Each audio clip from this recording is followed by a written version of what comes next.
The final whistle has gone at New York Stadium, and Blackburn Rovers coming out with a 1-1 draw over Rotherham in a game that meant little to us but massive to Rotherham themselves, and it's kept them in the hunt for, of course, a last day survival hope. 1-1 was the final score over, and of course, at the New York Stadium. In fact, Rovers took the lead. Adam Armstrong in the first half, giving us a something to get excited about. I see it makes it 4 goals in 2 games now for Adam Armstrong on the 17th minute. But it was a lastminute.com free kick from Mr. Extraordinary, a guy who I think he's playing below his standards, and that's Lewis Wing, of course, loanee from Middlesbrough, scoring a banger of a free kick for Rotherham on the 86 minutes. Take a look at the starting lineups right here, right now. We have Blackman between the sticks for Rotherham with Ithigwe, Wood and McDonald as well. Then a big knee on the right hand side. Lindsay, McDonald, Wing and Giles made up your back 5, or your midfield 5, with Smith, not the doctor, but another one, and Ladapo up top. As for Rovers, we had Kaminsky between the 6,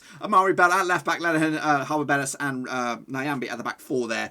Travis Johnson and Rothwell end up your 3-man midfield, despite what they've got there in their graphic.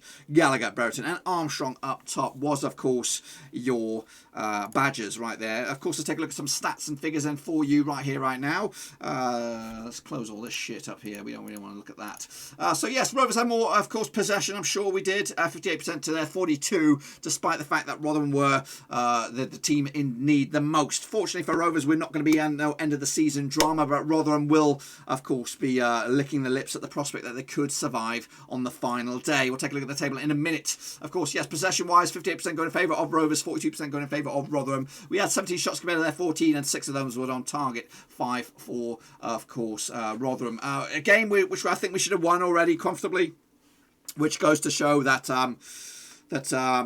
you know what, maybe it's still something that we need to consider the future of our managerial situation. You know, it looks like Mowbray will stay, but I think there's fuel in the fire that he should be reviewed at the end of the season and maybe considered something else in the end. But ultimately, 1-1 was the final score. Take a closer look at, of course, the table. Of course, up here, it's home and hosed, really. Even though we're still waiting on the final whistle for Bournemouth against Wickham, it has left a very, very spicy end to the table. Of course, Rovers are in 15th. They could finish as high as 14th for the table, which will mean a lower mid-table or back end or lower finish. When you consider 2 halves of the table, you know what I mean? Not great. And it looks like Preston will be above us once again in the table, despite changing their manager. So yeah, not the greatest end of the season there. As for the relegation candidates, Rotherham, of course, that point has kept them as a massive point. Of course, they could have been relegated at one stage. It was all working against them.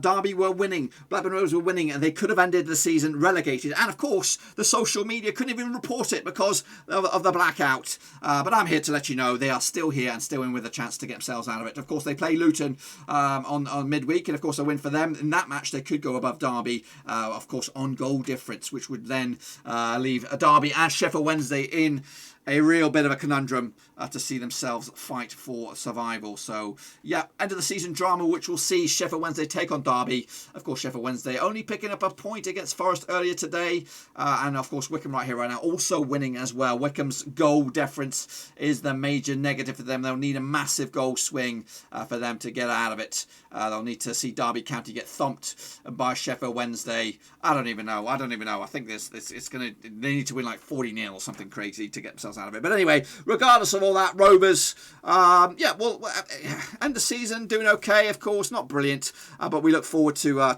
taking on Birmingham City next week at Ewood Park. Of course, yes, they could be the final time that Harvey Elliott puts on the blue and white shirt. It could be the final time that Nyambi pulls on the blue and white shirt. It could also be the final time that other players, including Adam Armstrong, pull on their blue and white shirt. That's what's kind of left me in a bit of a conundrum of really some of the players. Adam Armstrong don't get to say goodbye to the fans, of course.